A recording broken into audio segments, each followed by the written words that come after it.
परमगुरुभ्यो नमो नमः।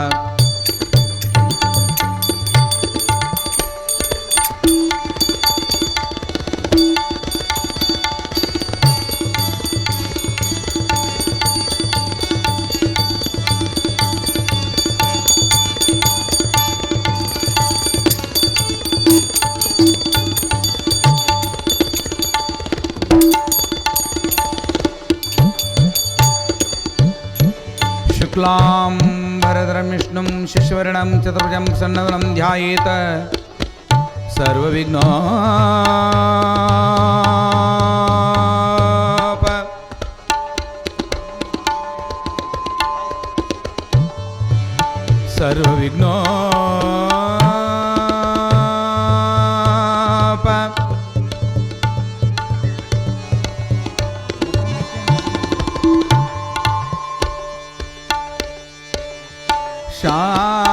शान्तये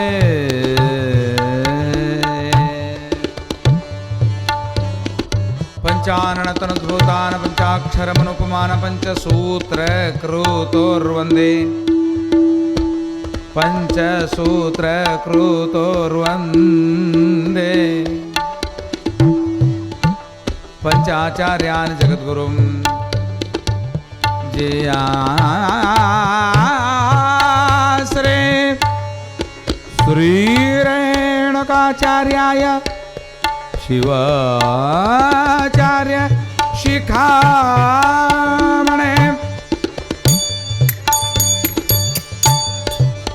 यो वै वीरशैव सिद्धान्त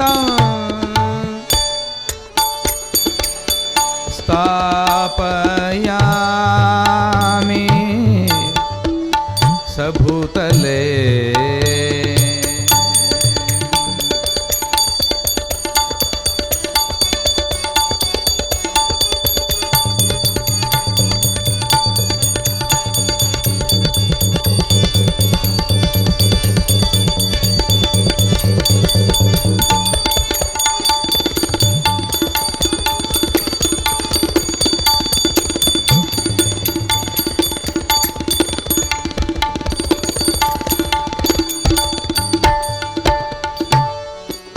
पवित्रं सुगात्रं बुधस्तोत्रपात्रं निकृतावरोधं निसर्गावबोधं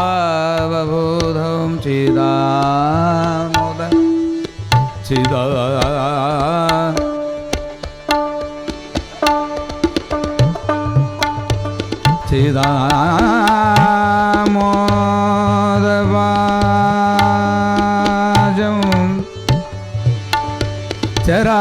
चराचारराजं महालिङ्गसंगं पदे श्रीगुरुर्सिद्धलिङ्गं भो विराटपुरस्वामिं चरचक्रेश्वर प्रभो परात्परं गुरुर्वन्दे कुमारेश कृपानिधे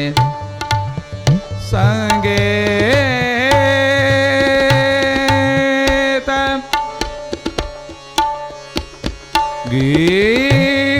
गीत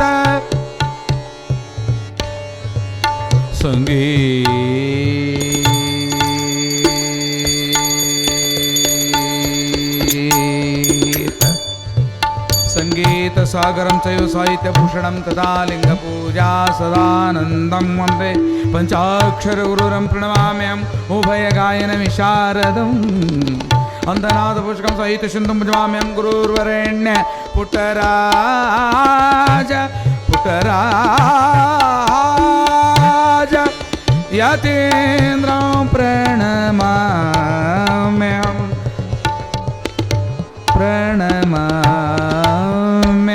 प्रणमाम्यहं प्रणमाम्यहं प्रणमाम्यहम् उभय गायन विशारदं वन्दनात् पुस्तकं साहित्य सिन्धुं नमाम्यहं गुरुरेण्य पुट्टराज यतीन्द्रं प्रणमाम्यहं पुट्टराज यतीन्द्रं प्रणमाम्यहं पुट्टराज यतीन्द्रपर्यन्तं देदि विज्ञान विद्या गुरुपरम्परः भक्तपालं कपालहस्तं फालनेत्रं नमाम्यमीशं गिरिजाधवं वन्दे मुकुन्दप्रियं भक्तलोलं नागभूषणं रुद्राक्षभरणं नमस्ते शिवा गिरिजाधवा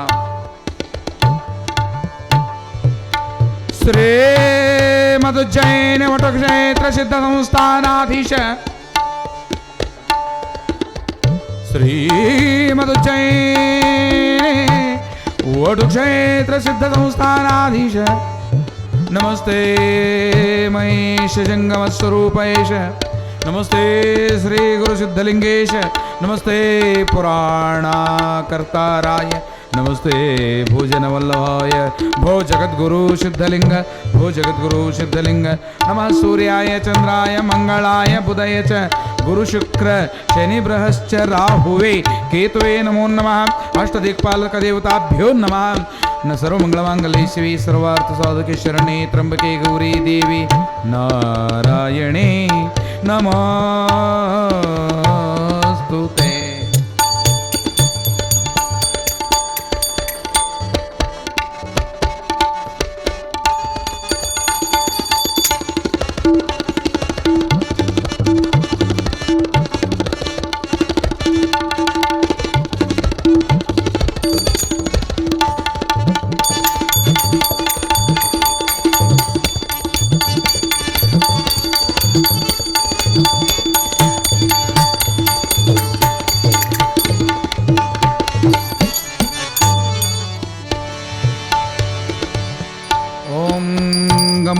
देवताभ्यो नमः दुम दुर्गा देवै नमः सर्वमंगलमांगल्ये शिवे सर्वार्थसाधक शरणे त्र्यंबके गौरीदेवी नारायणे नमोस्ते नमस्ते स्तुमामाया श्रीपीठ सुपूजित शंख चक्र गदा हस्तेन सदा नमोस्तुते।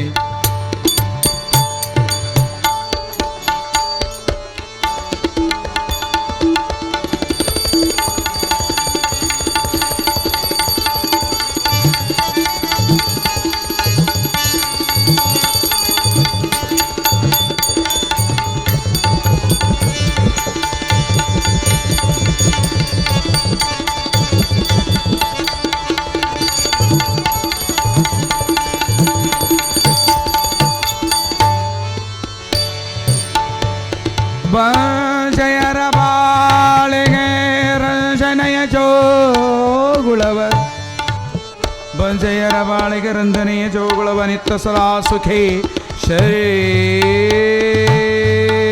ಮರುಳಾರಾಧ್ಯರ ಕರ ಸಂಜಾತ ಶ್ರೀ ಶರಣಬಸವ ಪಾಲಯ ಮಾಂ ಶರಣಬಸವ ಪಾಲಯ ಮಾಂ ಪಾಲಯ ಮಾಂ ಪಾಲಯ ಮಾಂ ಸಾಂಭಜೈ ನಮಃ ಪಾರ್ವತಿ ಪತಿ ಶಿವ ಹರ ಹರ Mahadeva.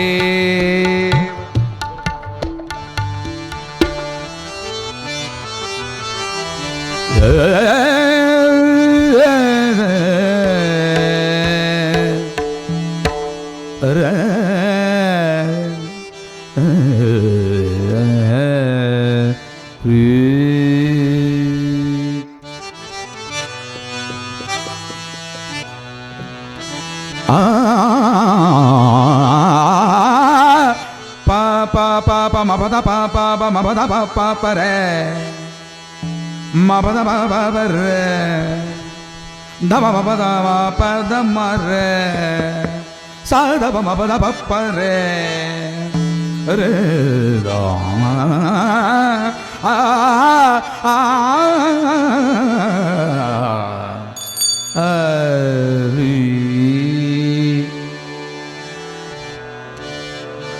tom ta tatak jhana tatak jhana tum dam kratak tak tatak jhum ta tatak jhum tak tak tak tak mudur tak dum dam kratak tak tatak jhana tam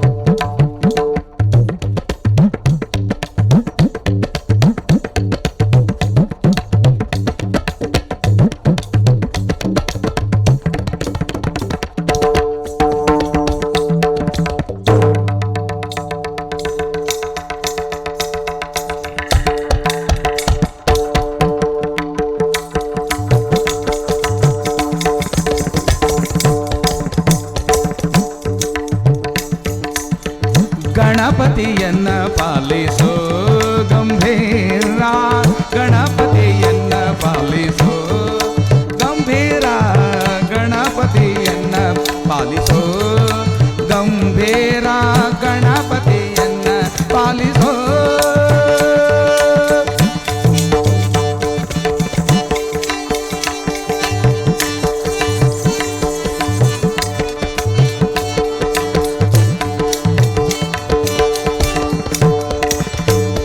Parvati ನಂದನ ಸುಂದರ ವದನ ಪಾರ್ವತಿ ನಂದನ ಸುಂದರ ವದನ ಶರ್ವಾದಿ ಸುರವದ್ಯ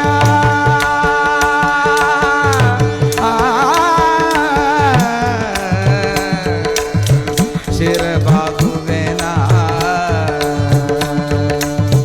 ಗಣಪತಿಯನ್ನ ಪಾಲಿಸೋ ಗಂಭೀರ ಗಣಪತಿಯನ್ನ ಪಾಲಿಸೋ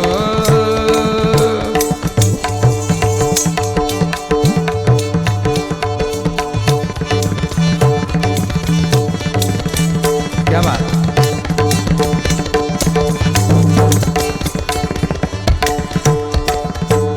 आदि पूजित नीनु मोद भक्तरिगे तो आदि पूजित नीनु मोद भक्तरिगे तो महादेवನಲ್ಲಿ ಮನಾ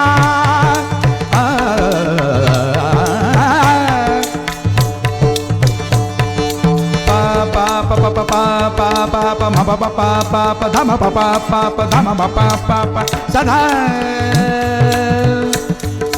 ರೀದ ಸಾದ ಪ ಪದ ಪ ರೇ ರೇ ರೇ ರೇ ರೇ ಸಾ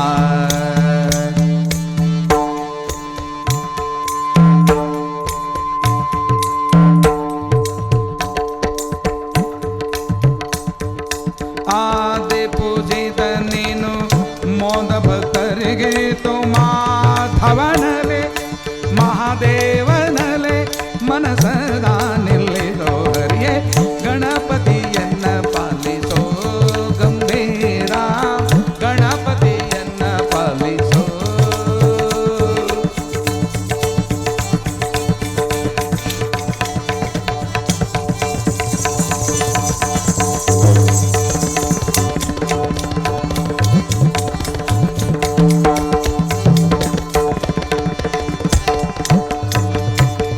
पंकजनयन श्री वेंकट विठलन किंकारण निशन शंकर तनय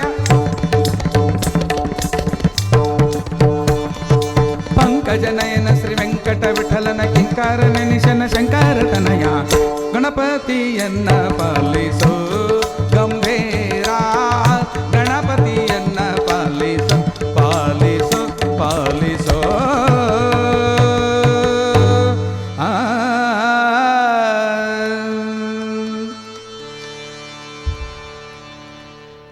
ओम श्री परम गुरुभ्यो नमः। जया श्री रेणुकाचार्याय शिवाचार्य शिखामणि यो वै वीरशैव सिद्धांतं स्थापयामि सभूतले। ಜಗದಾದಿ ಜಗದ್ಗುರುಗಳ ಪಂಚಪೀಠಗಳ ಪರಂಪರೆ ಬಹಳ ದೊಡ್ಡದು. ನಮ್ಮ ದೇಶ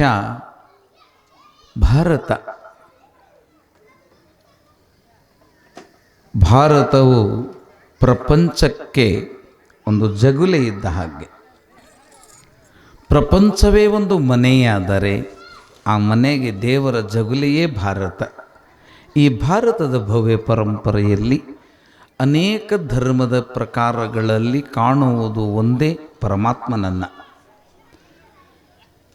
ಅತಿ ವೇಗದಿಂದ ಶಿವನನ್ನು ದರ್ಶನವ ಮಾಡಿಕೊಳ್ಳುವ ವಿಭಾಗೀಯ ಧರ್ಮವಾದ ಪ್ರಬುದ್ಧ ಪ್ರಾವೀಣ್ಯತೆಯ ಪ್ರೌಢ ಧರ್ಮವಾದ ಶಕ್ತಿ ವಿಶಿಷ್ಟಾದ್ವೈತ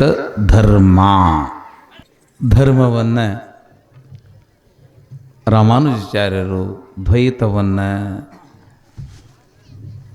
ಮಧ್ವಾಚಾರ್ಯರು, ಶಕ್ತಿ ವಿಶಿಷ್ಟಾದ್ವೈತ ಧರ್ಮವನ್ನು ಶ್ರೀಮದ್ ಜಗದ್ಗುರು ರೇಣುಕಾಚಾರ್ಯರು ಪ್ರತಿಷ್ಠಾಪನೆಯ ಮಾಡಿರ್ತಕ್ಕಂತಹ ಪ್ರಬುದ್ಧವಾದ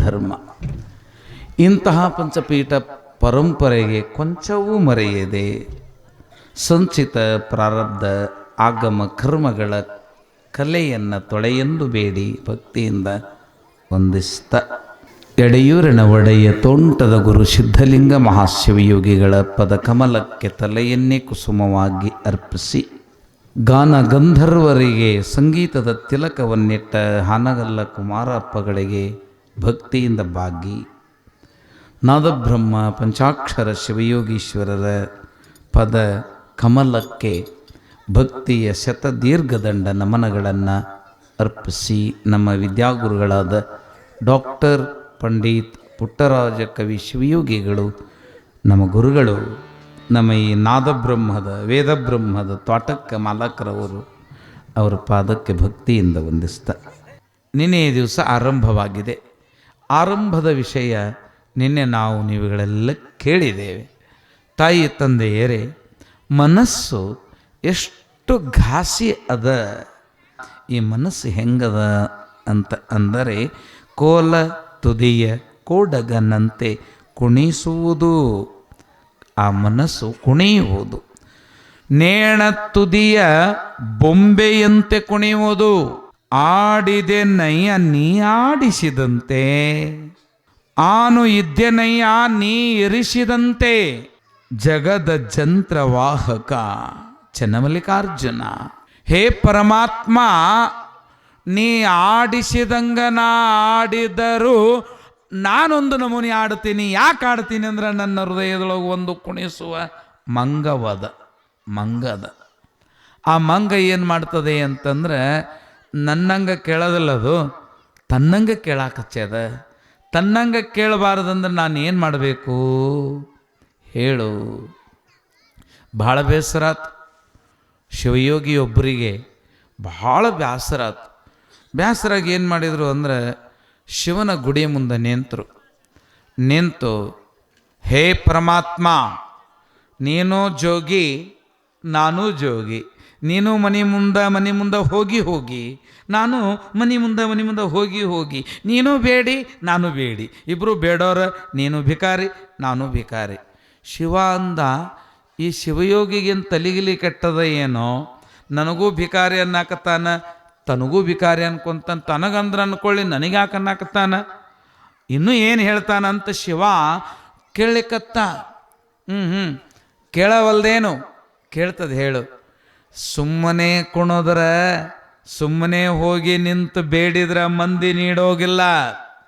ಮಂದಿ ನೀಡಬೇಕು ಅಂದ್ರೆ ಏನಾರ ತಗೊಂಡೋದ್ರು ನೀಡ್ತಾರೆ. ನನ್ನಲ್ಲಿ ಒಂದು ನಿನಗೆ ಬೇಡೋದಕ್ಕೆ ನೀ ತಗೊಂಡು ಹೋಗೋದಕ್ಕೆ ಒಂದು ತಗೊಂಡು ಬಂದೀನಿ ಬಾ ಅಂತ ಸರ್ಪಭೂಷಣ ಶಿವಯೋಗಿಗಳು ಕರೀತಾ ಇದ್ದಾರೆ. ಒಳಗಿರುವ ಶಿವ ಹೊರಗೆ ಬಂದು ನೋಡಿದ, ಎಲ್ಲೈತೆ ಏನೈತೆ ಎಲ್ಲಿ ತಂದಿದಿ ಏನದು ನೋಡ್ತೀನಿ ಅಂತಂದಾಗ, ಎನ್ನ ಹೃದಯ ಕಮಲದಲ್ಲಿ ನಿನ್ನ ನೆನೆಯುವಾಗ ನೆನೆಯಲಾರದಂತೆ ಮಾಡುವ ಮಂಗ ಮನವೆಂಬ ಮಂಗ, ಮನಸ್ಸೆಂಬ ಮಂಗ. ಆ ಮಂಗವನ್ನು ನಾನು ಒಲ್ಲೆ, ನೀ ತಗೋ, ನೀನೋ ತಗೊಂಡು ಕುಣ್ಕೊಂತ ಹೋಗು, ನನಗದು ಬ್ಯಾಡ ಅಂತಂದಾಗ ಹೊಚ್ಚ ಅದನ್ನು ನಾ ತಗೊಳಕ್ಕೆ ಕೊಟ್ಟಿಲ್ಲ, ಮತ್ತು ನನಗದು ಬ್ಯಾಡ, ಹೋಗ್ಬೇಕಂದ್ರೆ ಏನು ಮಾಡಬೇಕು? ಮನ ಅಕ್ಷರ ಎಷ್ಟದಾವ? ಮನ ಎಷ್ಟದಾವ? ಉಲ್ಟಾ ಓದಿದ್ರೆ ಏನಾಗ್ತತಿ? ನಾಮ. ಮನ ಎಂಬುವುದನ್ನು ನಾಮಸ್ಮರಣೆಯ ಕಡೆಗೆ ನೀನು ತಿರುಗಿಸು. ಭಗವಂತನ ನಾಮಸ್ಮರಣೆ, ನನ್ನ ನಾಮಸ್ಮರಣೆಯನ್ನು ಮಾಡು. ನಿನ್ನ ಮನದ ತುಂಬ ನಾನೇ ತುಂಬಲಿ. ನಿನ್ನ ಮನದ ತುಂಬ ನಾನು ತುಂಬಿದಾಗ ಅದಕ್ಕೆ ಜಾಗ ಇರೋದಿಲ್ಲ. ನನಗೆ ನಿನಗೆ ಅದು ಮರೆತು ತಾನು ದೂರವಾಗುತ್ತೆ. ಆದ್ದರಿಂದ ಎನ್ನ ಮನವು ನಿನ್ನನ್ನು ಬಿಟ್ಟರೆ ಎಂಬಿಲ್ಲವಯ್ಯ ಎಂಬುವಂತೆ ನೀನು ಕೊಂಡಾಡು. ನೋಡು ಬಾ ಅಂತ ಹೇಳಿದಾಗ ಆಯಿತು ಎಂಬ ಮನದ ಮರ್ಕಟದ ಬಾಧೆಯನ್ನು ತಡೆಯಲಾರೆನು ದೇವ. ಎನಿತಿದರ ಚಪಲ ಚೇಷ್ಟೆಯು, ಆದರೂ ಇವತ್ತಿನಿಂದ ನಿನ್ನ ನಾನೆನಿತೇನೆ ಅಂತ ಮನಸ್ಸು ನೆನೆಯಬೇಕು ಭಗವಂತನನ್ನ. ಯಾಕದು ಮರೀತದ? ಮರೆಯೋದಕ್ಕೊಂದು ಕಾರಣ ಅದ. ನಾವಿರೋದು ಸರಳ ಪೃಥ್ವಿ ಅಲ್ಲೇ. ಇದು ನಾವು ಅದೀವಲ್ಲ, ನಮ್ಮ ಮನ್ಯಾಗ ನಮ್ಮಪ್ಪ, ನಮ್ಮವ್ವ, ನನ್ನ ಹೆಂಡತಿ, ನನ್ನ ಮಗ, ನನ್ನ ಮಗಳು, ನನ್ನ ಮಾವ, ನನ್ನ ಭಾವ, ನನ್ನ ನಾಯಿ, ನನ್ನ ಬೆಕ್ಕು, ನನ್ನ ಎಮ್ಮಿ, ನನ್ನ ಕತ್ತಿ. ಅಲ್ಲ, ನಿಮ್ಮೂರಾಗಿಲ್ಲವು ಅಷ್ಟು ನನ್ನವು, ಅವು ನನ್ನವು, ಅವು ನನ್ನವು, ನನ್ನದು, ನನ್ನದು, ನನ್ನದು, ನನ್ನದು, ಎಲ್ಲವೂ ನನ್ನವು ಅಂತಂದಿದ್ದಕ್ಕಾಗಿ ಮನಸ್ಸು ಬಂಧನದೊಳಗಾಗೈತಿ. ಮನಸ್ಸು ಬಂಧನದೊಳಗ ಆಗಬಾರದು ಅಂತಂದ್ರೆ ಅದಕ್ಕೆ ಏನು ಮಾಡಬೇಕು? ಬ್ರಹ್ಮಬಿಂದು ಉಪನಿಷತ್ತಿನಲ್ಲಿ ಒಂದು ಮಾತು ಹೇಳ್ತದೆ, ಮನ ಏವ ಮನುಷ್ಯಾಣಾಂ ಕಾರಣ ಬಂಧ ಮತ್ತು ಮೋಕ್ಷ. ಬ್ರಹ್ಮಬಿಂದು ಉಪನಿಷತ್ತಿನ ಈ ಮಾತು ಏನು ಅಂತಂದ್ರೆ, ಈಗ ತಂಗಿ ನೀವು ಬರೋ ಮುಂದೆ ಮನ್ಯಾಗ ಯಾರು ಇರಲಿಲ್ಲ ಅಂದ್ರೆ ಎಲ್ಲರಲ್ಲಿಗೆ ಹೊಂಟೀವಿ, ಪುರಾಣಾಚಾರ, ಊಟನೂ ಅಲ್ಲೇ ಐತಿ, ಎಲ್ಲನೂ ಐತಿ, ಇಲ್ಲಿ ಯಾಕಿರೋದಂತ ಒಟ್ಟು ಬರೋ ಮುಂದೆ ಬಾಗಿಲ ಮುಚ್ಚಿ ಚಿಲಕ ಇಟ್ಟು ಕೀಲಿ ಹಾಕಿ ಬರ್ತಿರಲ್ಲ, ಹೋಗಿ ತೆಗೆಯೋದಕ್ಕೆ ಬ್ಯಾರೆ ಕೀಲಿ ಒಯ್ತಿರೋ ಅದ ಕೀಲಿ ಇರ್ತತೋ? ಅದ ಕೀಲಿ ಅದಲ್ಲ, ಹಾಕಕ್ಕೂ ಅದ, ತೆಗ್ಯಾಕೂ ಅದ. ಅದಕ್ಕೆ ದೇವರನ್ನು ನೆನೆಯೋದಕ್ಕೂ ಅದ ಕೀಲಿ ಕೈ, ಬ್ಯಾಡನ್ನೋದಕ್ಕೂ ಮನವೆಂಬುದೇ ಕೀಲಿ ಕೈ.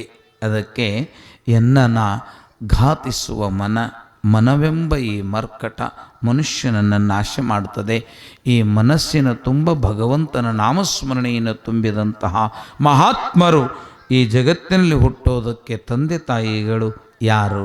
ಆ ಉಜ್ಜಯಿನಿಯ ಸಿದ್ಧಲಿಂಗೇಶ್ವರ ಹುಟ್ಟೋದಕ್ಕೆ ಎಂತಹ ಮನೆತನ, ಯಾವ ಊರು ಎಂಬುದನ್ನೆಲ್ಲವನ್ನು ನೋಡೋದಕ್ಕಿಂತ ಪೂರ್ವದಲ್ಲಿ ದ್ವಿತೀಯೋಧ್ಯಾಯ ಚರಿತನಾಯಕ ಜಗದ್ಗುರು ಸಿದ್ಧಲಿಂಗೇಶ ದರಗಿಳಿದ ಪರಿಸರದ ಹಿನ್ನೆಲೆಯ ಮುನ್ನೆಲೆಯ ಪುರಮಠ ಸ್ಥಳ ನಾಡು ದೇಶವನ ಅರಿಯೋಣವಿದು ಗುರುಚರಿತೆ ಆರೋಹಣ ಆರೋಹಣ. ಎಲ್ಲರೂ ಜೋರಾಗಿ ಶ್ರೀ ಗುರು ಸಿದ್ಧಲಿಂಗೇಶ್ವರ ಮಹಾರಾಜ ಕಿ.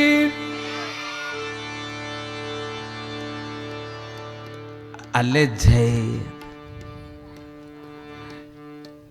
ಮಗ್ಗಲ ಮನೆ ಹೆಣ್ಮಗಳು ಮುಂಜಾನೆ ಎದ್ದು ಕಸಬರಿಗೆ ತಗೊಂಡು ತನ್ನ ಮನೆಯ ಮುಂದಲ ಕಸ ಬೆಳೆಯೋದು ಅಷ್ಟೇ ಅಲ್ದ, ಆ ಮನೆ ಕಸ ತಂದು ನಿಮ್ಮ ಮನೆ ಮುಂದೆ ಇಟ್ರ ಸುಮ್ಮನೆ ಇರ್ತೀರಿ? ಯಾಕ ಅಂತ ಒದರ್ತೀರಿಲ್ಲ? ಅಷ್ಟು ಸಿಟ್ಟು ಹೇಳ್ತೀರಿ. ದೇವ್ರ ನೆನಸಾಕ ಯಾಕ ನೀವು ಸಣ್ಣಗಲ್ಲೇ ಜೈ ಅನ್ಬೇಕು? ನೋಡಮ್ಮನ್ರಿ, ಜಗದ್ಗುರು ಪಂಚಾಚಾರ್ಯ ಮಹಾರಾಜ ಕಿ. ಅಖಂಡ ಭಾರತದ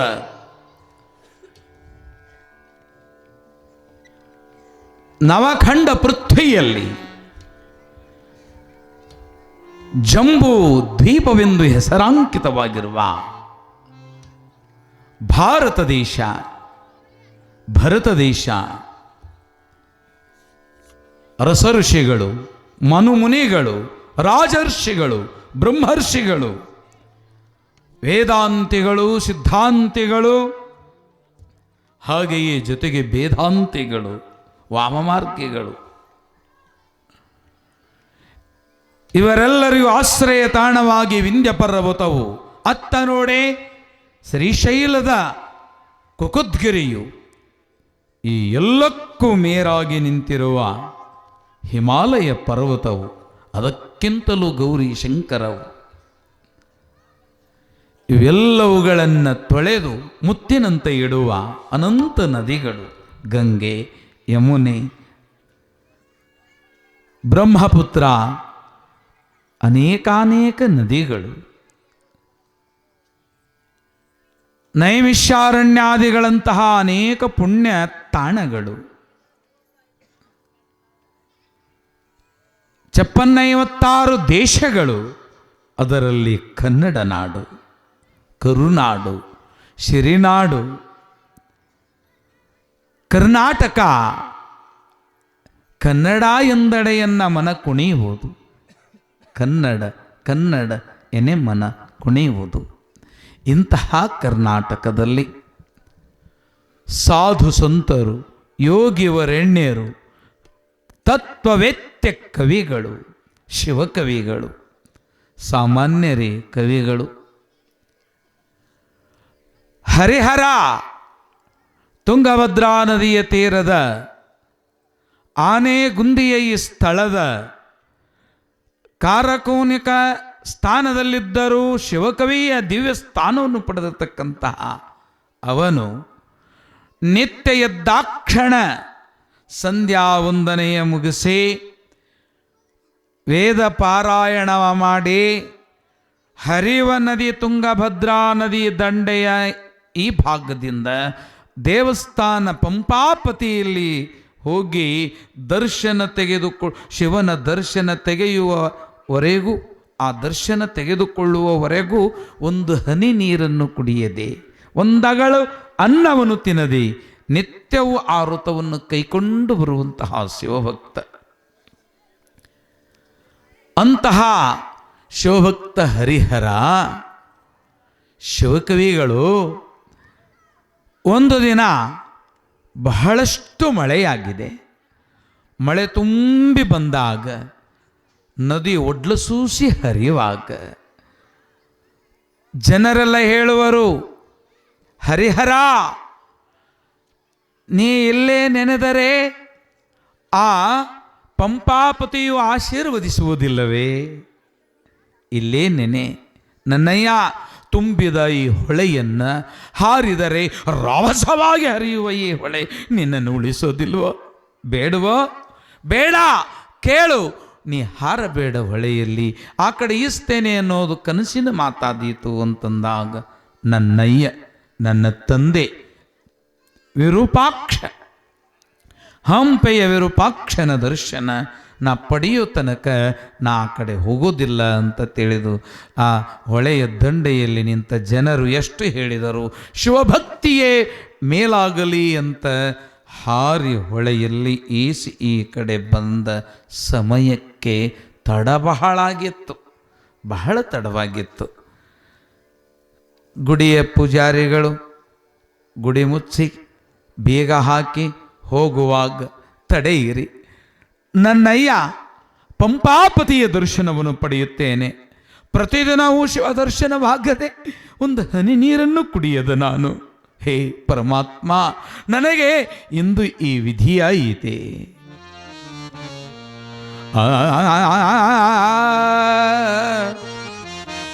ಕಿಂಕರನು ನಾನು ಶಂಕರನೆ ನಿನ್ನಯೇ ಮುಖಾರವಿಂದವನು ತೋರದೇ ಇರುವರೇ ತೋರ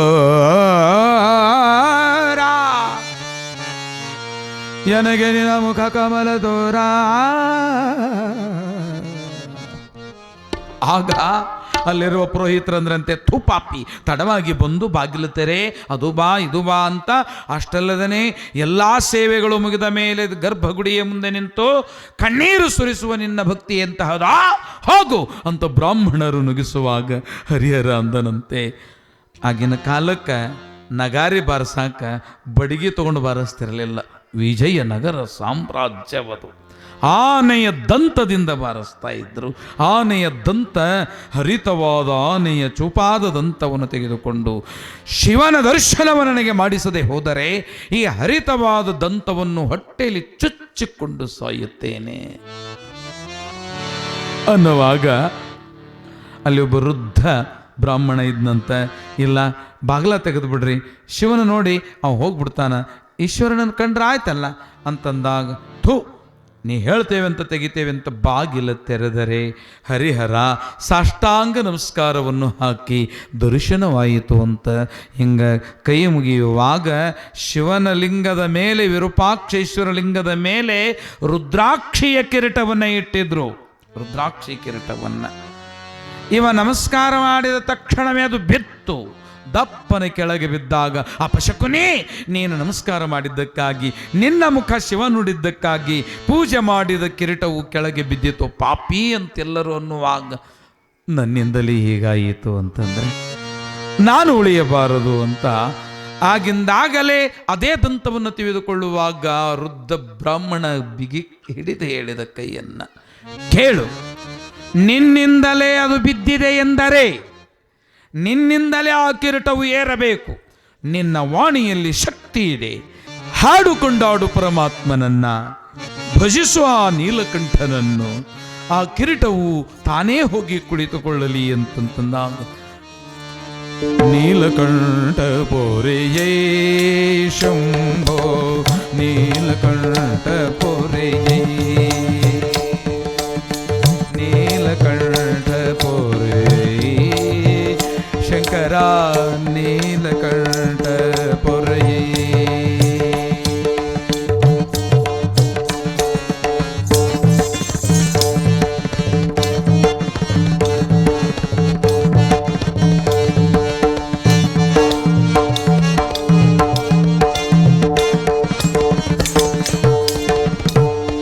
ಅಂಬಾ ಮನೋಹರ ಶಂಭೋ ಶಂಕರ ತ್ರಿಶೂಲಧಾರಣ ಹೇ ಈಶ್ವರ,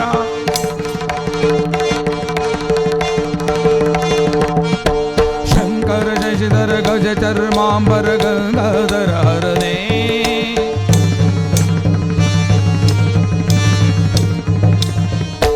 ಶಂಭಾ ಮುಖಾರವಿಂದ ವಿಭೋ.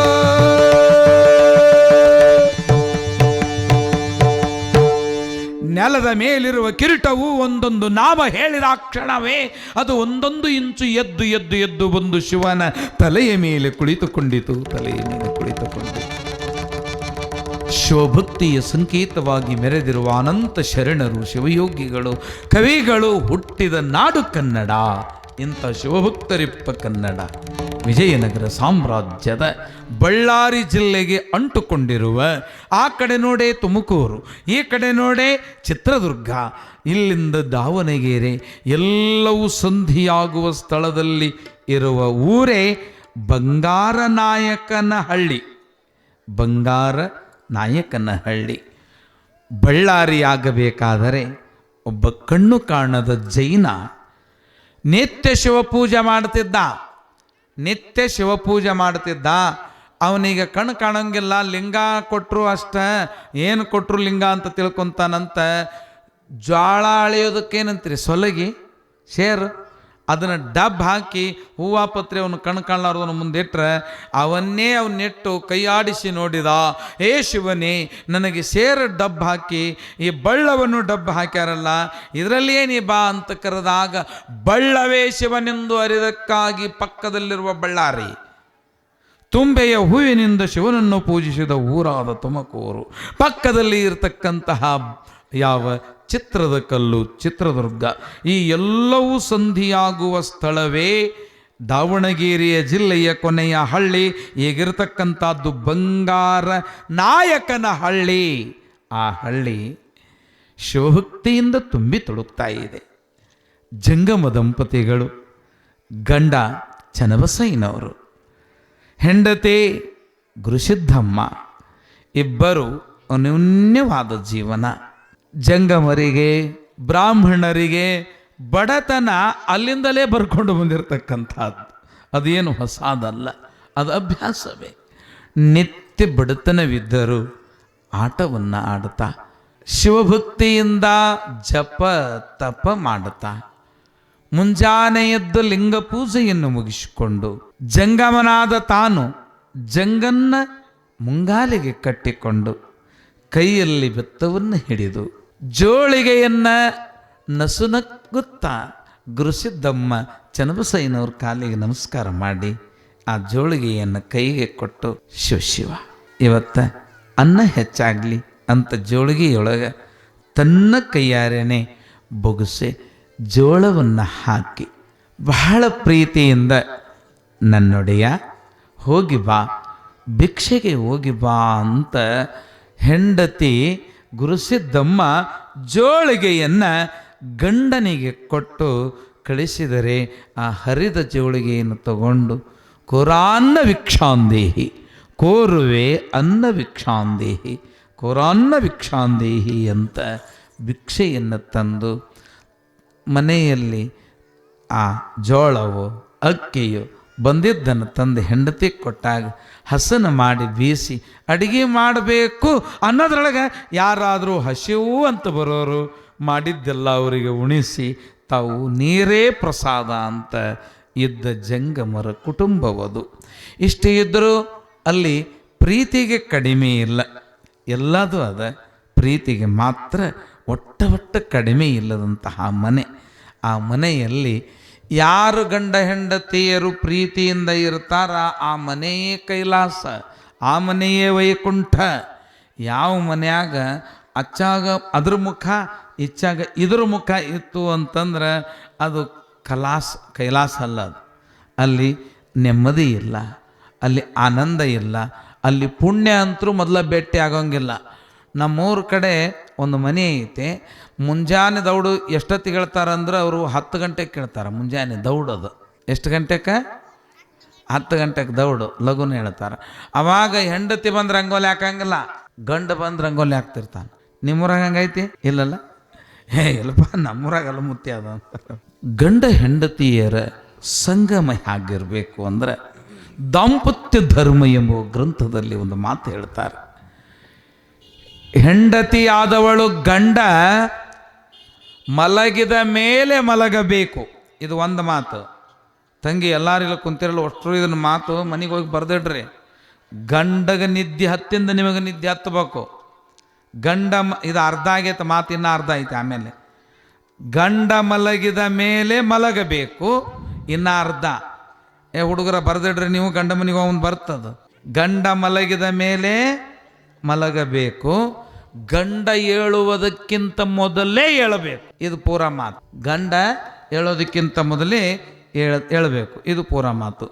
ಎದ್ದು ಚನ್ನಬಸಯ್ಯನವರಿಗೆ ಬಿಸಿನೀರ ಕಾಸಿ ಪತ್ರೆ ಪುಷ್ಪಗಳನ್ನು ತಂದಿಟ್ಟು ಹೇಳ್ರಿ ಅಂತ ಪಾದಕ್ಕೆ ನಮಸ್ಕರಿಸಿ ಗಂಡನಿಗೆ ಮೈ ತೊಳೆಯೋದಕ್ಕೆ ಅನುಕೂಲ ಮಾಡಿ, ಆಮೇಲೆ ಪತ್ರೆ ಪುಷ್ಪಗಳನ್ನು ಲಿಂಗೈಗೆ ಇಟ್ಟು ಪೂಜಿಸೋದಕ್ಕೆ ಅನುವು ಮಾಡಿ, ಗಂಡನಿಗೆ ಬಿಸಿ ಬಿಸಿಯಾದ ಪ್ರಸಾದವ ಅಂಬಲಿಯನ್ನು ಕೊಟ್ಟು ಕಾಲು ಮುಗಿಯೋದು ಗಂಡನ ಮುಖವನ್ನೇ ನೋಡ್ತಾ ಕೂತಿದ್ದಾಳೆ. ಆಗ ಗಂಡನ ಮುಖವನ್ನೇ ನೋಡ್ತಾ ಕೂತಿರುವಂತಹ ಆಕೆಗೆ ಏನನಿಸಿದೆ ಅಂದರೆ ಗಂಡನನ್ನು ನೋಡಿ ಪಾದ ಪೂಜೆ ಮಾಡಬೇಕು ಅಂತ ಅನಿಸ್ತಾ ಇದೆ. ಪಾದ ಪೂಜೆ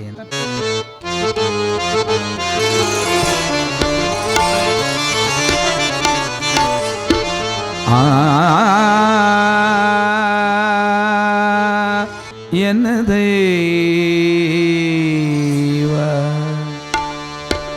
ಗಂಡನನ್ನ ಕಾಲು ಮುಗಿಯೋದು, ಪತಿಯೇ ನೀನೇ ನನ್ನ ದೇವರು ಅಂತ ನಮಸ್ಕರಿಸಿ ಪಾದಕಮಲಗಳಿಗೆ ವಂದಿಸಿ ಭಕ್ತಿಯಿಂದ ಪರಮಪತಿರವತಿಯಾಗಿರ್ತಕ್ಕಂತಹ ಆ ಚನ್ನಬಸಯ್ಯನವರ ಹೆಂಡತಿ ಗುರುಸಿದ್ದಮ್ಮ ಭಕ್ತಿಯಿಂದ ಹಾಡ್ತಾ ಇದ್ದ.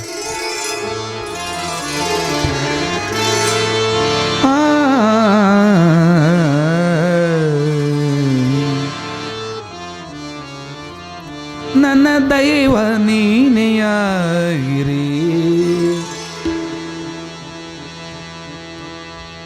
ಮೌನ ಜೀವ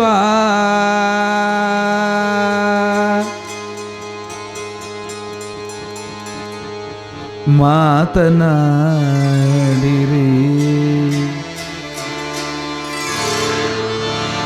ಒಲವನು ತೋರೇ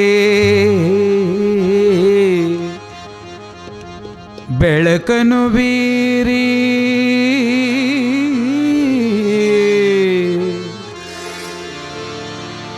ನನ್ನ ಎದೆ ಮೀಟಿದೆ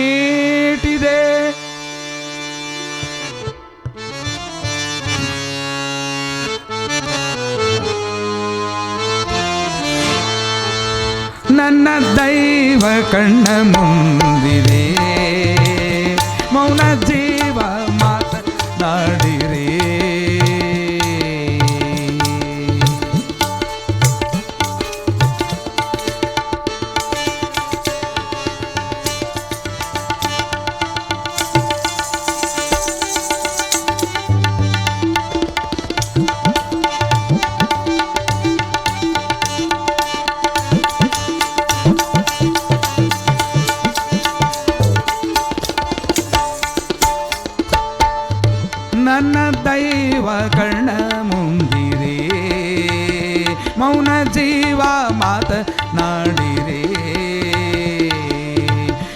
ಒಲವನು ತೋರೆ ನಲಿವನು ಬೇರೆ, ಒಲವನು ತೋರೆ ನಲಿವನು ಬೇರೆ, ನನ್ನ ಎದಮೇಟಿದೆ ನನ್ನ ದೈವ ಕಣ್ಣ ತುಂಬಿರೆ, ಮೌನ ಜೀವ ಮಾತನಾಡಿರೆ.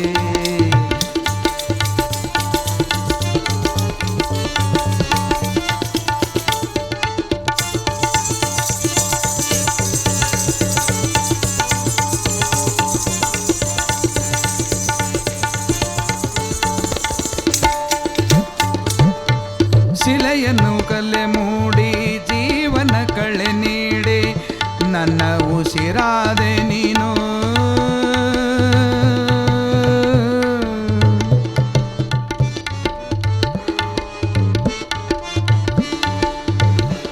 ನಿನ್ನ ನೆರಳಾದೆ ನಾನು, ಆಸೆಯೆಲ್ಲ ತೆಗೆದು ಆಸರೆ ನೀ ಬಂದು, ಆಸೆಯೆಲ್ಲ ತೆಗೆದು ಆಸರೆ ನೀ ಬಂದು, ಬಾಳ ಸಂಗಾತಿಯಾದೆ ಭಾಗ್ಯ ನಿಧಿಯಾಗಿ ಬಂದೆ.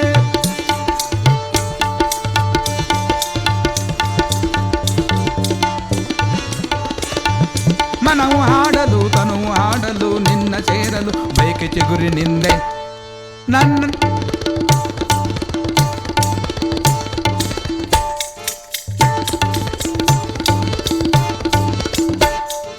ಮನವು ಹಾಡಲು ತನುವು ಹಾಡಲು ಬಯಕೆ ಸೇರಿಸಿ ಗುರಿ ನಾನು ನಿಂದೆ, ಎನ್ನ ದೈವ ಕಣ್ಣ ಮುಂದಿರೆ, ಮೌನ ಜೀವ ಮಾತ ನಡಿರೆ, ಒಲವನು ತೋರೆ ಬೆಳಕನು ಬೀರಿ ನನ್ನ ಎದ ನೀಟಿದೆ, ನನ್ನ ದೈವ ಕಣ್ಣ ಮುಂದಿರೆ.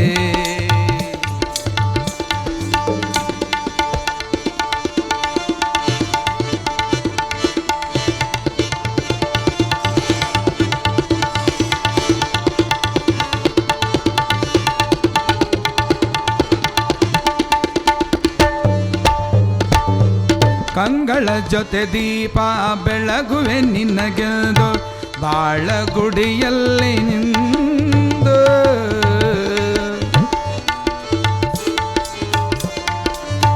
ಪೂಜೆ ಸ್ವೀಕರಿಸುವುದು ನಗುವಿನ ಭೂಮಾಲೆ ತಂದೆನು ನಾನಿಂದು, ನಗುವಿನ ಭೂಮಾಲೆ ತಂದೆನು ನಾನಿಂದು, ನಿನ್ನ ಸ್ವೀಕರಿಸಲದು ನೋಡಿ ಮನ್ನ ತಣಿಯಲದು, ನಿನ್ನ ದಾರಿಗೆ ಹೂವು ಹಾಸಿಗೆ ಹಾಸಿ ನಿಲ್ಲುವೆ ಸೇವೆ ಮಾಡಲೆಂದು, ನಿನ್ನ ದಾರಿಗೆ ಹೂವು ಹಾಸಿಗೆ ಹಾಸಿ ನಿಲ್ಲುವೆ ಸೇವೆ ಮಾಡಲೆಂದು, ನನ್ನ ದೈವ ಕಣ್ಣ ಮುಂದೆ ಮೌನ ಜೀವ ಮಾತ ನಡಿರೆ. ಸ್ವಾಮಿ ಪ್ರಿಯೇ ದೇವಿ, ಸ್ವಾಮಿ ಬಹಳ ಪ್ರೀತಿಯಿಂದ ಗಂಡನ ಪಾದ ಪೂಜೆಯನ್ನು ಮಾಡಿ ಗಂಡನನ್ನು ಬೇಡಿಕೊಳ್ತಾ ಇದ್ದಾಳೆ. ನನ್ನ ದೇವರು, ನನ್ನ ದೈವ ಎಲ್ಲವೂ ನೀನೇ ಅಯ್ಯ, ನೀನು ಬಿಟ್ಟರೆ ನನಗೆ ಯಾರೂ ಇಲ್ಲ ಅಂತಂದಾಗ ಪ್ರೀತಿಯಿಂದ ಈ ಸಮಯದಲ್ಲಿ ಪೂಜೆ ಮಾಡಿದಂಥ ಹೆಂಡತಿಗೆ ಗಂಡ ಕೇಳ್ತಾ ಇದ್ದಾನೆ, ಏನು ಬೇಕು ನಿನಗೆ, ಏನು ಅಪೇಕ್ಷೆ ಇದೆ ಹೇಳು. ಸ್ವಾಮಿ ನನಗೆ ಯಾವ ಅಪೇಕ್ಷೆ? ಒಂದು ಗಿಡವು ಹೂ ಬಿಟ್ಟಾಗ ಅದಕ್ಕೆ ಬೆಲೆ, ಒಂದು ಮರವು ಹಣ್ಣು ಬಿಟ್ಟಾಗ ಅದಕ್ಕೆ ಬೆಲೆ, ಆದರೆ ಹೆಣ್ಣು ಹಡೆಯಲಿಲ್ಲ ಅಂದರೆ ಅದಕ್ಕೆ ಬೆಲೆ ಇಲ್ಲ. ಮಕ್ಕಳೇ ಆಗಿಲ್ಲ ನನಗೆ, ಮಕ್ಕಳ ಭಾಗ್ಯವೇ ಇಲ್ಲವಲ್ಲ ಪ್ರಭು, ನನಗೆ ಮಕ್ಕಳು ಯಾವಾಗ ಆಗುತ್ತವೆ? ಮಕ್ಕಳಿಲ್ಲದ ನಾನು ದುಃಖಕ್ಕೆ ಈಡಾಗಿದ್ದೇನೆ. ಹಡಿದ ಮಕ್ಕಳನ್ನು ಎತ್ತಿಕೊಳ್ಳಲಿಕ್ಕೆ ಹೋದರೆ ಅವರು ಹಡಿದವರು ಈಕೆ ಬಂಜೆ, ಈ ಬಂಜೆಯ ಕೈಯಲ್ಲಿ ನಾನು ಮಕ್ಕಳನ್ನು ಕೊಟ್ಟರೆ ಮಕ್ಕಳು ಸಾಯ್ತಾವಂತ ಮಕ್ಕಳನ್ನು ಎತ್ಕೊಳ್ಳಕ್ಕೆ ಕೊಡವಲ್ರು. ಆಡಿಕೊಳ್ಳುವರು ಜನರು ಜಗದಲ್ಲಿ ಬಂಜೆ ಇವಳು ಎಂದು. ಬಂಜೆ ಸ್ವಾಮಿ, ಮಕ್ಕಳ ಭಾಗ್ಯ ಎಷ್ಟು ದೊಡ್ಡದು ಅಂತಂದ್ರೆ, ತಾಯಿ ಒಬ್ಬಕ್ಕೆ ಬಡವಳು ಭಾಳ ಬಡವಳು ಹೆಣ್ಮಗಳು ಒಂದು 5 ಹಡ್ದಿದ್ಲು ಮತ್ತು ಹೊಟ್ಟಿಲಿದ್ಲು. ಹರಿದ ಸೀರೆ, ಹರಕ ಸೆರಗು, 5 ಮಕ್ಕಳಿಗೂ ತನ್ನ ಸೀರೆಯ ನೀಲಿಗೆ ಬಿಚ್ಚಿ ಹಾಸಿ ಅದರ ಮೇಲೆ ಮಲಗಿಸಿ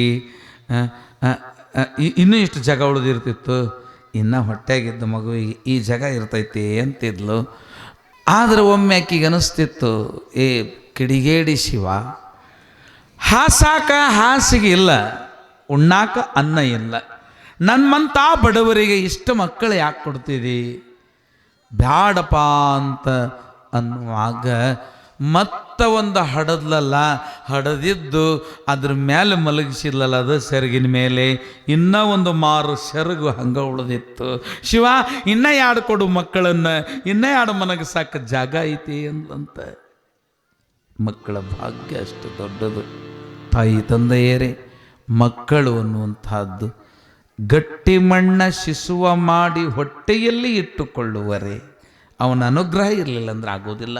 ಕೊಡುವ ಕರ್ತೃ ಬೇರೆ ಇರಲು ಬಿಡು ಚಿಂತೆಯ ಅಂತ ಚನ್ನಬಸಯ್ಯನವರು ಜೋಳಿಗೆ ತಗೊಂಡು ತಾವು ಭಿಕ್ಷಕ್ಕೆ ಹೋಗ್ಯಾರ. ಇತ್ಲಾಗ ಆ ತಾಯಿಗೆ ಮಕ್ಕಳ ಬಯಕೆ ಬಹಳಷ್ಟು ಇದೆ. ಭಗವಂತ ನನಗೆ ಕೊಡುವಂಥ ಇಷ್ಟಲಿಂಗ ಪೂಜೆಯನ್ನು ಮಾಡಿ ಕೊರಳಲ್ಲಿ ಕಟ್ಟಿಕೊಂಡು ಮನೆಯಲ್ಲಿ ಮತ್ತೆ ತನ್ನ ಕೆಲಸದೊಳಗೆ ಇರತಕ್ಕಂಥ ಸಮಯ ಇಂಥ ಗಂಡ ಹೆಂಡತಿ ಇರಬೇಕು. ಗಂಡಂದ್ರೆ ಹಿಂಗೆ, ಹೆಂಡತಿ ಅಂದ್ರೆ ಹಿಂಗೆ. ಅನನ್ಯ ದಾಂಪತ್ಯ ಅಂತಾರೆ ಅದಕ್ಕೆ. ಅನನ್ಯ ಅಂದರೆ ಯಾವತ್ತಿಗೂ ಅಗಲಲಾರದಂತಹ ದಾಂಪತ್ಯ. ಈ ದಾಂಪತ್ಯದಲ್ಲಿ ಇರತಕ್ಕಂತಹ ಮಹಾತಾಯಿ ನಮ್ಮ ಆ ಗುರುಸಿದ್ದಮ್ಮ ಮತ್ತು ಚನ್ನಬಸಯ್ಯನವರಿಗೆ ಒಂದು ದಿನ ರಾತ್ರಿ ಕನಸು ಬಿದ್ದೈತಿ. ಆ ಕನಸಿನೊಳಗೆ ಶಿವ ಪಾರ್ವತಿಯರು ಪ್ರತ್ಯಕ್ಷರಾಗಿದ್ದಾರೆ. ಪ್ರತ್ಯಕ್ಷರಾಗಿ ಪರಮಾತ್ಮ ಅಪ್ಪಣೆಯನ್ನು ಕೊಡಿಸ್ತಾ ಇದ್ದಾನೆ, ನಿನ್ನ ಮನೆಯಲ್ಲಿ ಗುರುವಿನ ಚಿತ್ಕಳೆಯು ಹುಟ್ಟಿ ಬರುತ್ತೆ, ಚಿಂತೆ ಮಾಡದಿರು ಅಂತ ಪಾರ್ವತಿಯು ಉಡಿ ತುಂಬಿದಳು. ಉಡಿ ತುಂಬಿದಂತಹ ಕ್ಷಣ ಆನಂದವಾಗ್ತಾ ಇದೆ. ಆಗ ಮಕ್ಕಳ ಭಾಗ್ಯ, ಗಂಡ ಹೆಂಡತಿಯರ ಆ ಒಂದು ಆನಂದ ಎಂಥದ್ದು. ಚನ್ನಬಸಯ್ಯನವರು ಗುರುಸಿದ್ದಮ್ಮ ಇಬ್ಬರು ದಾಂಪತ್ಯದಲ್ಲಿ ಇದ್ದಾಗ ಗರ್ಭಿಣಿಯಾಗಿ ಮುಂದೆ ಏನೇನು ಸನ್ನಿವೇಶಗಳು ನಡೀತು. ಒಂದು ಊರಾಗ ಏನಾಗಿತ್ತು ಅಂದರೆ, ಪುರಾಣಿಕರು ಭಾಳ ಪ್ರಯತ್ನ ಮಾಡಿದ್ರು ಮಂದಿ ಕೂಡಲಿಲ್ಲ. ಎಷ್ಟು ಪ್ರಯತ್ನ ಮಾಡಿದ್ರು ಮಂದಿ ಕೂಡಲಿಲ್ಲ. ಮಠದಾಗ ಒಂದು ಬೆಕ್ಕಿತ್ತು. ಆ ಬೆಕ್ಕು ಪುರಾಣಿಕರಿಗೆ ಭಾಳ ಹಚ್ಕೊಂಡಿತ್ತು. ಅದು ಭಾಳ ಹಚ್ಕೊಂಡಿತ್ತು ಬೆಕ್ಕು. ಬರೋದು, ತೊಡಿ ಮೇಲೆ ಕುಂದ್ರೋದು, ಮತ್ತು ಅದಕ್ಕೆ ರಮಿಸೋರು ಬೆಕ್ಕಿಗೆ. ಮುಂದೆ ಅದಕ್ಕೆ ರಮಿಸಿ ಮುಂದೆ ಕುಂದ್ರಾಕ ಮೊದಲು ಹಿಂಗೆ ಕಲಿಸಿದ್ರು, ಹಿಂಗೆ ಸುಮ್ಮನೆ ಕುಂದ್ರಾಕ ಕಲಿಸಿದ್ರು. ಬೆಕ್ಕಿಗೆ ಕುಂತು, ಈ ಹುಡುಗ ಕುಂತಲ್ಲಿ ಹಿಂಗೆ ಕುಂತು, ಆ ಬೆಕ್ಕಿನ ತಲೆ ಮೇಲೆ ಒಂದು ಖಾಲಿ ಪಣತಿ ಇಡಾಕ ಪ್ರಾಕ್ಟೀಸ್ ಮಾಡಿಸಿದ್ರು. ಮೊದಲು ಒಂದು ಪಣತಿ ಮಣ್ಣಿಂದ ಹೊತ್ಕೊಂಡು ಕುಂತು, ಅದ್ರಾಗ ಎಣ್ಣೆ ಹಾಕಿ ದೀಪ ಹಚ್ಚಿ ಕುಂದ್ರಿಸಿದ್ರು, ಪ್ರಾಕ್ಟೀಸ್ ಮಾಡಿಸಿದ್ರು. ಅವಾಗೂ ಕುಂತು ನೀಟಾಗಿ ಕೊಡ್ತಿಲ್ಲ ಅಂತಂತ ಅದ್ರ ಮಾತು ಇವರಿಗೆ, ಇದ್ರ ಮಾತು ಅವರಿಗೆ ತಿಳಿತು. ರಾತ್ರಿ ಪುರಾಣಕ್ಕೆ ಮಂದಿ ಬರಬೇಕು ಅಂತಂದು ಬೆಕ್ಕಿಗೆ ಮುಂದೆ ಕುಂದರಿಸಿ ಅದ್ರ ತಲೆ ಮೇಲೆ ಪಣತಿ ಇಟ್ಟು ದೀಪ ಹಚ್ಚಿ ಶ್ರೀ ಗುರುಭ್ಯೋ ನಮಃ ಅಂದರು. ಅವಾಗೊಂದು ಹುಡುಗ ನೋಡಿತು, ಮುತ್ಯ, ಪುರಾಣದಾಗ ಬೆಕ್ಕು ದೀಪ ಹೊತ್ಕೊಂಡು ಕುಂತೈತಿ ಅಂತ ಊರು ತುಂಬ ಹೇಳಕತ್ತವ. ಅದನ್ನು ನೋಡಾಕ ಬರಾಕತ್ರ ಮಂದಿ, ಪುರಾಣ ನೋಡಾಕಲ್ಲ, ಬೆಕ್ಕು ದೀಪ ಹೊತ್ಕೊಂಡು ಕುಂತಿದ್ದು ನೋಡಾಕ ಬರಾಕತ್ರು. ಬಂದರು ಮಂದೆಲ್ಲರೂ ಉಯ್ ಅಂತ ಕೂಡಿದ್ರು. ಈ ಊರ ಮಗ್ಲೊಂದು ಊರಿತ್ತು, ಅಂಗಡಿ ಆ ಊರಾಗಿದ್ದಿದ್ದಿಲ್ಲ, ಅಲ್ಲೊಂದು ಅಂಗಡಿ ಇತ್ತು. ಅಂಗಡಿಗೆ ಮಂದಿನ ಬರೋವಲ್ರು, ಎಲ್ಲಿ ಹೋಗ್ಯಾರ ಅಂತ ಅವ ಅಂಗಡಿ ಮಾಲಕ. ಒಬ್ಬ ಕಿಡಿಗೇಡಿ ಇದ್ದ ಹುಡುಗ, ಮುತ್ಯ, ಅಂಗಡಿಗೆ ಬರೋ ಮಂದೆಲ್ಲ ಪುರಾಣಕ್ಕೆ ಹೋಗ್ಯಾರ, ನಿನ್ನ ಅಂಗಡಿಗೆ ಯಾರೂ ಬರಲ್ಲ ಅಂದವ. ಏನು ಮಾಡೋದು ಮಾರಾಯ, ಮತ್ತು ನಿನಗೊಂದು 10 ರೂಪಾಯಿ ಕೊಡ್ತೀನಿ, ಇಲಿ ಹಿಡ್ಕೊಂಡಿಟ್ಟೀನಿ, ಈ ಇಲಿ ಒಯ್ದು ಪುರಾಣಿಕನ ಮುಂದೆ ಬಿಡು, ಬೆಕ್ಕು ತೊಗೊಂಡು ಓಡಿ ಹೋಗ್ಬಿಡ್ತೈತೆ, ಮಂದಿ ನನ್ನ ಕಡೆ ಬರ್ತಾರ ಅಂದವ. ಇವ ಈ 10 ರೂಪಾಯಿ ತೊಗೊಂಡವ ಇಲಿ ಸುಮ್ಮನೆ ತಂದು ಪುರಾಣಿಕರ ಮುಂದೆ ಪಣತೆ ಒಗೆದು ಇಲ್ಲಿ ತೊಗೊಂಡು ಹೊಡೋಗ್ಬಿಡ್ತದು. ಅಂಥದ್ದೇನಿಲ್ಲ ಇಲ್ಲಿ. ಹಿರೇಮಠದಾಗ ಪುರಾಣ ಹಚ್ಚಾರ ಅಂದ್ರೆ ಇಷ್ಟು ಮಂದಿ ತುಂಬಿ ಕುಂತೇರಿ. ಒಂದೇ ದಿವ್ಸಕ್ಕೆ 2 ದಿವ್ಸಕ್ಕೆ ಇಷ್ಟು ಮಂದಿ ಕುಂತೇರಿ. ಎಲ್ಲ ಸುಸಜ್ಜಿತ ವ್ಯವಸ್ಥೆ ಅದ. ಆದ್ರೆ ಒಮ್ಮೆ ನೀವು ಆ್ಯಕ್ಷನ್ ಟು ರಿಯಾಕ್ಷನ್ ಇರಲಿಲ್ಲ ಅಂದ್ರೆ ನಮಗೆ ಅಷ್ಟು ದೂರ ಅದ. ನೀವು ಕೇಳಾಕತ್ತೀರೋ ಇಲ್ಲೋ ಅಂತ ನಮ್ಗೆ ಗೊತ್ತಾಗಬೇಕು. ಅದಕ್ಕೊಮ್ಮೆ ಜೈ ಅಂದಾಗ ಜೈ ಅಂದ್ರೆ ಸ್ವಲ್ಪ ಶಕ್ತಿ ಇಂಜೆಕ್ಷನ್ ಮಾಡ್ದಂಗೆ ಆಕತ್ತೆ ನಮಗೊಂದು. ಸೂರ್ಯಡಿಯಪ್ಪ ನೋಡಮ್ಮ ಅಂತಾರನ್ನು ಅಂತೇರಿ. ಶ್ರೀಮದ್ ಜಗದ್ಗುರು ಉಜ್ಜಯಿನಿ ಸಿಂಹಾಸನಾಧೀಶ್ವರ ಸಿದ್ಧಲಿಂಗೇಶ್ವರ ಮಹಾರಾಜಕ್ಕೆ ಇಲ್ಲೇ ಅದೀವಿ ಸುಮ್ಮನೆ ಹೇಳ್ರಿ ಅಂದಂಗೆ ಆಗ್ತಿದೆ. ತಾಯಿ ತಂದೆಯರೇ, ಸಂತೋಷಕ್ಕಾಗಿ ನಲಿಯುವ ಸಂಭ್ರಮದ ಶಿವ ಸಮಯದ ಶುಭ ಸಮಯ. ಗರ್ಭಿಣಿಯಾಗಿರ್ತಕ್ಕಂತಹ ಶಿವನ ಶುಭ ಸಂಕಲ್ಪದಿಂದ ಯಾವ ಕನಸಿನಲ್ಲಿ ಮಹಾಮಾತೆಗೆ ಉಡಿ ತುಂಬಿದ್ಲಂತೆ. ಕನಸು ಅಂದ್ರೆ ಇಂಥ ಕನಸು ಬಿಡ್ಬೇಕು. ಅಕ್ಕ ಹೇಳಲ್ಲ, ಮಹಾದೇವಿ ಅಕ್ಕ ಕೇಳವ್ವ ಎನಗೊಂದು ಕನಸು ಬಿತ್ತು.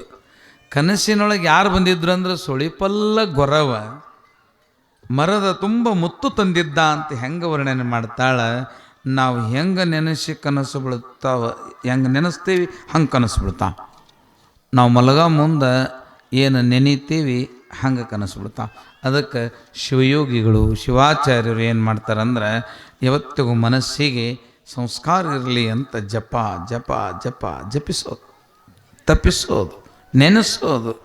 ನಿನ್ನ ನೆನೆಯುವುದೇ ನನಗೆ ಒಂದು ಕಾಯಕವಾಗಲಿ ಅಂತ. ಆ ನೆನೆದದ್ದೇ ನಮ್ಮ ಮನಸ್ಸಿನೊಳಗೆ ಕನಸಾಗಿ ಬರ್ತದೆ.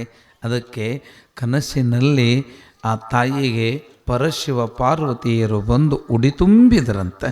ಉಡಿ ತುಂಬಿದ್ದಕ್ಕಾಗಿ ಗರ್ಭ ನಿಂತಿದೆ. ಗರ್ಭ ನಿಂತಾಗ ಗರ್ಭಿಣಿಯಾದಂಥ ಆ ತಾಯಿಗೆ ನಡಿಗೆ ಭಾರವಾಗ್ತಾ ಇದೆ, ನುಡಿ ಬೇಸರವಾಗ್ತಾ ಇದೆ. ಮಾತನಾಡುವ ಮಾತುಗಳು ಬಹಳ ಮೃದುವಾಗುತ್ತಾ ಇವೆ.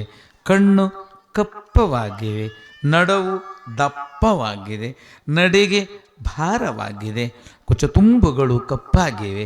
ಆ ತಾಯಿಯ ಸಂಭ್ರಮ. ಬಡವರಿದ್ದರು, ಜಂಗಮರಾಗಿರ್ತಕ್ಕಂಥ ಇವರ ಮನೆಯಲ್ಲಿ ಸಂಭ್ರಮವೇ ಸಂಭ್ರಮ. ಗುರುಸಿದ್ದಮ್ಮ ಹೊಟ್ಲೆಗೆ ಹೇಳಂತ ನನ್ನ ಊರು ಮಂದಿ ಎಲ್ಲರೂ ಬರೋರು ಗುರುತಾಯಿಗೆ ಮಾತಾಡ್ಸೋರು, ಯವ್ವ ಆರಾಮಿರು ನಾಜುಕಿರು ಅಂತನ್ನೋರು. ಹಿರಿಯರು ಹೊಟ್ಯಾಗ ಕೂಸು ಚಲೋ ಬೆಳಿಬೇಕು ಅಂತಂದ್ರೆ ಚಲೋ ಚಲೋ ಮಾತು ಕೇಳಬೇಕವ ಅಂತಂದು ಒಳ್ಳೆ ಒಳ್ಳೆ ಉತ್ತಮ ಕಥೆಗಳನ್ನೇ ಹೇಳೋರು. ಕೂಸು ಹೊಟ್ಟೆಯಲ್ಲಿ ಬೆಳೆಯುವಾಗ ಉತ್ತಮವಾದ ವಿಷಯಗಳನ್ನು ಮೆಲುಕು ಹಾಕಬೇಕು ತಾಯಿ. ತಾಯಿ ಎಷ್ಟೊಂದು ಮೆಲುಕು ಹಾಕ್ತಾಳ, ಆ ತಾಯಿ ಏನೇನು ತಿಳಿತಾಳ, ಏನು ಕೇಳ್ತಾಳ, ಕೇಳಿದ್ದೆಲ್ಲ ಒಳಗಿರುವ ಕೂಸು ಆಸ್ವಾದನೆ ಮಾಡ್ತದೆ. ಇದಕ್ಕೆ ದೃಷ್ಟಾಂತವಾಗಿ ಕಹೋಳ ಮಹರ್ಷಿ, ಕಹೋಳ ಎಂಬುವ ಋಷಿ ಗರ್ಭಿಣಿಯಾಗಿರ್ತಕ್ಕಂಥ ತನ್ನ ಹೆಂಡತಿಯನ್ನು ಮುಂದೆ ಕೂಡಿಸಿಕೊಂಡು, ಅಂದರೆ ಕೂಸು ಕೇಳ್ತಾವ ಇಲ್ಲ ಹೊಟ್ಟೆ ಅಂದು ಅನ್ನೋದಕ್ಕೆ ಒಂದು ಉದಾಹರಣೆ. ಒಳಗಿರ್ತಕ್ಕಂತಹ ಕೂಸು ಮಂತ್ರಗಳನ್ನೇ ಕೇಳಲಿ ಅಂತಂದು ಹೆಂಡತಿಗೆ ಕೂಡಿಸ್ಕೊಂಡು ಮಂತ್ರಗಳನ್ನು ಹೇಳ್ತಿದ್ದ, ವೇದಗಳನ್ನು ಓದ್ತಿದ್ದ. ಒಮ್ಮೆ ಆ ಜಾಬಾಲೆಯ ಹೊಟ್ಟೆಯಲ್ಲಿರ್ತಕ್ಕಂತಹ ಕೂಸು ಲಕ್ಷ್ಯ ಕೊಟ್ಟು ತಂದು ಹೇಳುವ ಮಂತ್ರಗಳನ್ನು ಕೇಳ್ತಿದೆ. ಆದರೆ ಈಕೆಗೆ ತಾಯಿಗೆ ನಿದ್ದೆ ಹತ್ತಿದ. ತಾಯಿಗೆ ನಿದ್ದೆ ಹತ್ತಿದರೂ ಒಳಗಿರುವ ಕೂಸಿಗೆ ಎಚ್ಚರದ. ಎಚ್ಚರ ಇರ್ತಕ್ಕಂತಹ ಕೂಸು ಏನು ಕೇಳ್ತಿತ್ತು ಅಂತಂದ್ರೆ ವೇದಘೋಷದ ಮಂತ್ರಗಳನ್ನು ಕೇಳ್ತಾ ಇರುವಾಗ ಓಂ ಅನಂತ ಜ್ಞಾನ ನಿಧಿ ಏ ಅಂತನ್ನುವಾಗ ಅವನಿಗೆ ಉಗುಳು ಅಡ್ಡು ಬಂತು. ಋಷಿಗೆ ಉಗುಳು ಅಡ್ಡು ಬಂದಕ್ಕೆ ಮಂತ್ರ ಅಪಭ್ರಂಶ ಆತು, ತಪ್ಪಿತು. ತಪ್ಪಿದಾಗ ಒಳಗೆ ಲಕ್ಷ್ಯ ಕೊಟ್ಟು ಕೇಳ್ತಾ ಇರುವ ಕೂಸು ಹೇಳ್ತದೆ, ಮೂರ್ಖ ಋಷಿಯೇ, ಮಂತ್ರವನ್ನು ತಪ್ಪು ಹೇಳುತ್ತಿರುವೆಯಲ್ಲ ಅಂತ ಹೇಳಿತಂತೆ. ಅಂದ್ರೆ ಹೊಟ್ಟೆಯಾಗಿರುವ ಕೂಸುಗಳಿಗೆ ಹೊರಗೆ ನಾವೇನು ಮಾಡುತ್ತೀವಿ ಮಾಡುವುದೆಲ್ಲ ತಿಳಿಯುತ್ತದೆ. ಅದು ಶಿವ ಸಂಕಲ್ಪದ. ಅದಕ್ಕೆ ಗರ್ಭಿಣಿ ಇನ್ನು ಮುಂದೆ ಕತಿ ಬೇರೆ ಆಗ್ತದೆ. ಅದು ಆ ಮಗು ಹಿಂಗೆ ಅಂದಿದ್ದಕ್ಕೆ ಶೆಟ್ಟಿಗೆದ್ದ ಈ ಋಷಿ ಯಾರದು ಅಂತ ಕೇಳಿದ. ಒಳಗಿದ್ದವ, ನನ್ನ ಮಗ ನೀನು ಹುಟ್ಟೋದಕ್ಕಿಂತ ಮೊದಲು ನನಗೆ ಅಂಗಿಸಿದಕ್ಕಾಗಿ 8 ಡೊಂಕಾಗಿ ಹುಟ್ಟು ಅಂದ. ಅವ ಅಷ್ಟಾವಕ್ರನಾಗಿ ಹುಟ್ಟಿದ. ಮುಂದಾಕತಿ ಬೇರೆ. ಒಟ್ಟು ಇಲ್ಲಿ ಬೇಕಾಗಿದ್ದು ಏನು ಅಂತಂದ್ರೆ, ಒಳಗಿರುವ ಮಕ್ಕಳು ನಮ್ಮ ಮಾತುಗಳನ್ನು ಕೇಳುತ್ತವೆ. ಸಂಸ್ಕಾರ ವಿಹೀನ ಜೀವನ ಪಶು ಸಮಾನ. ಸಂಸ್ಕಾರ ಮನುಷ್ಯನಿಗೆ ಅವಶ್ಯ. ಹೆಂಡತಿಯಾದ ಈ ಗುರುಸಿದ್ದಮ್ಮ ವಿಭೂತಿ ಧಾರಣ ಮಾಡ್ತಾ ಇದ್ದಾಳೆ. ವಿಭೂತಿಯನ್ನು ಎಷ್ಟು ಕಡೆ ಹಚ್ಕೊಳ್ಬೇಕು ಅಂತ ಗಂಡನಿಗೆ ಕೇಳಿದಾಗ, ಕೇಳು, ಒಂದೊಂದು ಉಪನಿಷತ್ತಿನಲ್ಲಿ ಒಂದೊಂದು ವಿಧವಾಗಿ ಹೇಳಿದ್ದಾರೆ. ಜಾಬಾಲೋಪನಿಷತ್ತಿನಲ್ಲಿ ಕಾಮಿಕ ಆಗಮದಲ್ಲಿ 52 ಸ್ಥಾನದಲ್ಲಿ ವಿಭೂತಿಯ ತ್ರಿಪುಂಡ್ರ ಧಾರಣವನ್ನು ಮಾಡಿಕೊಳ್ಳಬೇಕು ಅಂತ ಸ್ವಾಮಿ.